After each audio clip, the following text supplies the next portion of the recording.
Jonathan Kenworthy is a young English sculptor who has gained a worldwide reputation for his bronzes of African animals. Each year he leaves his Surrey studio and journeys to the plains of Kenya, where with pen and drawing pad he stalks his prey. Next Sunday evening at 7:15, The World About Us shows again Kenworthy's Kenya, the highly praised film which follows Jonathan Kenworthy on one of his African safaris. Tomorrow on 2, Divided We Stand, an examination of grassroots power in one particular union. Here's Nick Ross. Trade union leaders often complain that they are misunderstood and misrepresented. And indeed, the recent Royal Commission on the Press and the Annan Report on Broadcasting have criticised newspapers and televisions for tending to over-concentrate on strikes and confrontations. We've chosen one union, one that rarely makes the headlines, and one issue.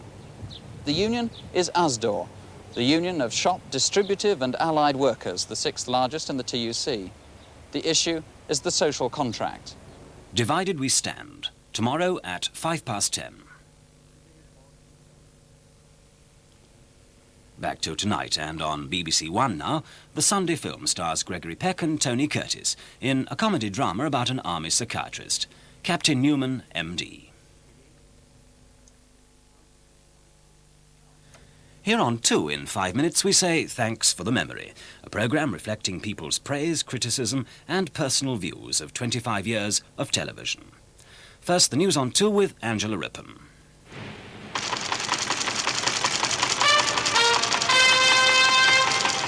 Fighting between demonstrators and police at a nuclear power site in France has resulted in 1 death and over 100 injuries.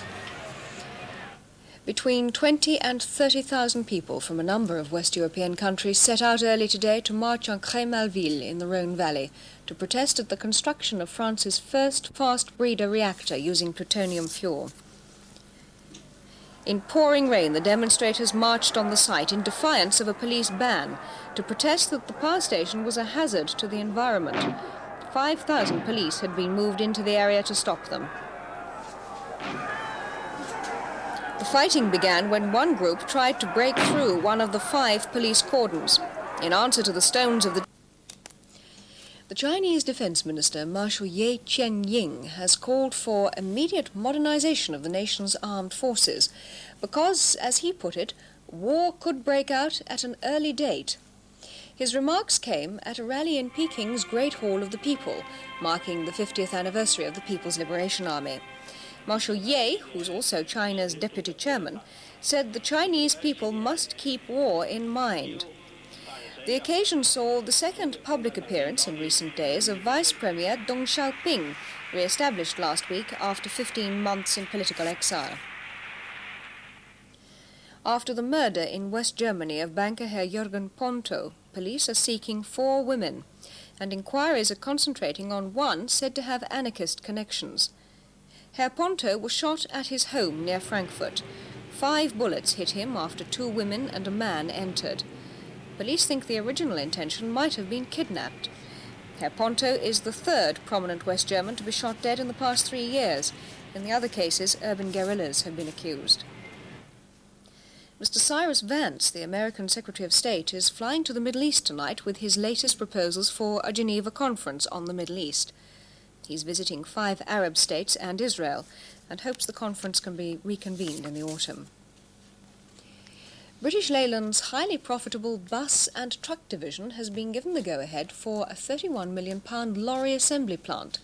The plant, at Leyland in Lancashire, will create 500 jobs on top of the existing 1,500. The extra production is already earmarked for export.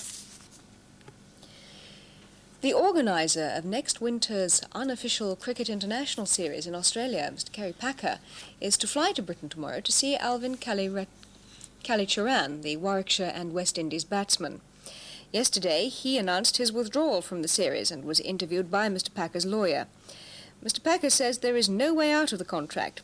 He says he will sue Kallicharran if he returns his £400 signing-on fee.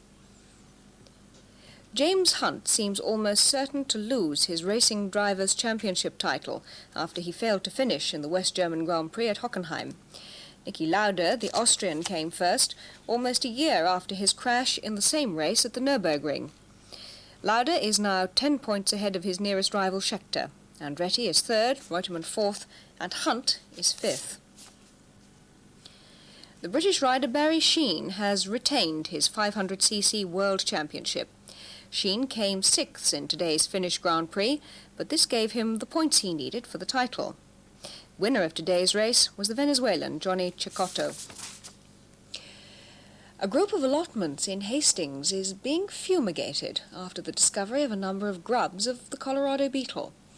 The grubs were found by Mr. Patrick Driver on his potato plants. Whenever breeding colonies are found in this country, they're destroyed immediately because the beetle can devastate potato crops. So far, about 60 grubs have been found, and Ministry of Agriculture officials are searching for the adult beetle that laid the eggs.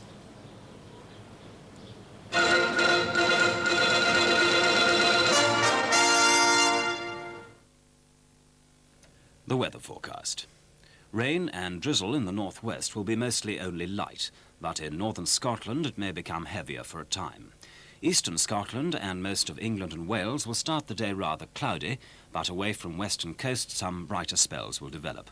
Temperatures will be similar to today's, ranging from 15 degrees centigrade in northern Scotland to 23 degrees centigrade in those southern and western parts where the sun comes through for any length of time.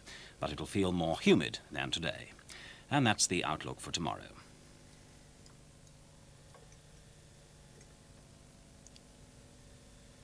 This week, BBC2 begins a series of nightly programmes reflecting each of the 25 years of the Queen's reign.